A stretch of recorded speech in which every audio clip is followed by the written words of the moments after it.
মানুষ চলবে বিবেচনা ছাড়াই। হেডমাস্টার চেয়ারে বসে দেখছেন যে তার মেয়ে ভালো নাচতে পারে কিনা। তো এই হেডমাস্টার যদি শিক্ষিত হন তাহলে মূর্খ মানুষকে, ইনিও যদি শিক্ষিত হন তাহলে মূর্খ মানুষকে। আল্লাহ রাসূল কাকে মূর্খ বললেন? এই হেডমাস্টার যদি শিক্ষিত হন।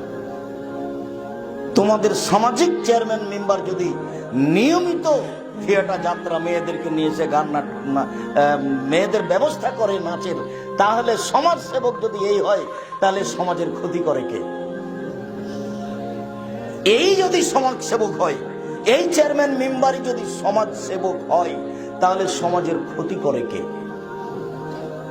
ও নিজেই জানে না সমাজ সেবক কাকে বলে, হেডমাস্টার নিজেই জানেন না হেডমাস্টার কাকে বলে, লেখক নিজেই বুঝেন না লেখক কাকে বলে, সেই জন্য কুকুরে টেলিফোন করছে বিড়ালকে। তার মানে গোটা বই পশু দিয়ে লেখা আছে, মানুষ দিয়ে নেই। গোটা বই দেখেন ওভাবে লেখা।